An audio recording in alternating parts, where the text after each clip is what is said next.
Mercedes Sosa, all I'm asking of God. This is Democracy Now!, democracynow.org, The War and Peace Report. I'm Amy Goodman with Juan Gonzalez. Well, amidst two foreign military occupations and an economic crisis, the issue of immigration reform is slowly returning to the national stage. On Friday, thousands turned out across the country in May Day rallies for worker and immigrant rights. Meanwhile, in Washington, the Senate's Immigration Subcommittee opened hearings last week towards crafting a long-awaited immigration reform bill. President Obama is expected to speak publicly on immigration in the coming weeks. The New York Times reports Obama will convene working groups that would prepare legislation for as early as the fall. At the top of the agenda for immigrant rights advocates is ending the spate of deportations that have separated more than 1 million families. We're going to turn now to one family torn apart by deportation who brought their case to Capitol Hill.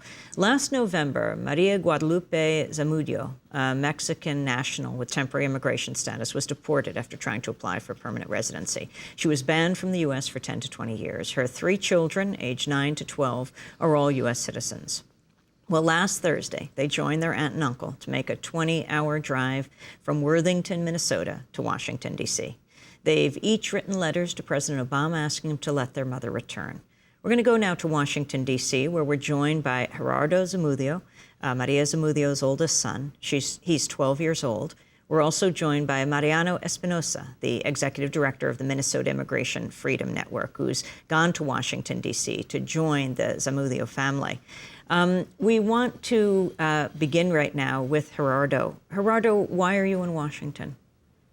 I am in Washington because I would like my mom back, and I would like to talk to President Obama because I want my mom back, and I know that he can help us. And you went back with your mother to Mexico last November when she was deported. What happened there when you were in Mexico, in the schools there? At school, I mean, I could write and read in Spanish, but my brothers had a hard time, and we just decided that it was no good because in Mexico they teach us what we already know, so it was just like review. Gerardo, what happened when they took your mother?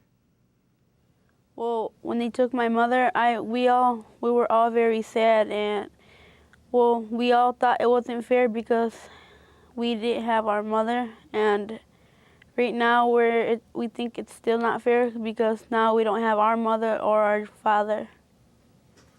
Mariano Espinosa, the government's reason for deporting her and your decision to come to Washington to appeal to Obama, could you talk about that?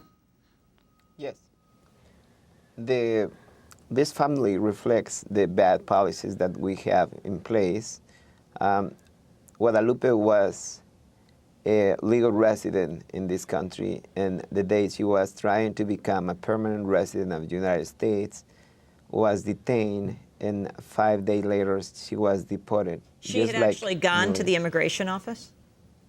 Yes, on November the 5th in 2008, she went to the immigration offices, and 5 days later again she was deported from this country. So if she was a legal resident, what reason was it that they deported her? In 2009, her mother was sick in Mexico from a heart attack. So she went to immigration offices to ask a permit to leave the country temporarily because she needed to be with her mom, and the permit was denied. So she took the decision to leave the country and come back without authorization. She was detained at a border and then deported. She re-entered the country, but later in 2008, ICE and immigration offices in Michigan authorized the employment authorization card to work in the country, and they also issued the Social Security to be able to work in this country. Gerardo, you and your brother have written a letter to President Obama. Have you brought it with you? We did not bring it with us, but we did. And what did you tell him in that letter? Well, I still remember what we wrote. I wrote, "Dear President Obama, I would like you to help us with our case because we need our mother back in the United States." And I wrote because we were living in a house that was just too in bad conditions for us to live because it was falling, and in Mexico, the United States citizens had no rights to medical care or anything. So we had no rights in Mexico because we were United States citizens. We wrote all that. We told them the conditions that we were all in, and we never got a chance. We delivered them in the mail. We delivered them to them, and we haven't received anything back. And we wanted to deliver them directly to the president, but we never had a chance to see him.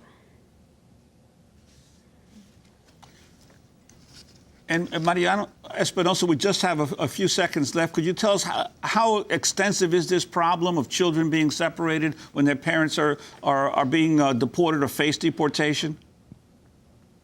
Well, this is a difficult problem for not just us, but for this country.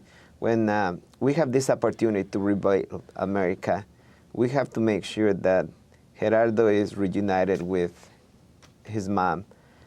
Children are affected psychologically, and a lot of times they are not, they don't have the tools to succeed today. Gerardo went to Mexico, and now he's back here in this country, and he's gonna probably miss the school year. This is unfair, and this is also at the same time the opportunity to bring families together. This is our opportunity We're going to have to leave it there. We thank you so much, Mariano Espinosa and Gerardo Zamudio. I'm Amy Goodman with Juan Gonzalez. Thanks for joining us.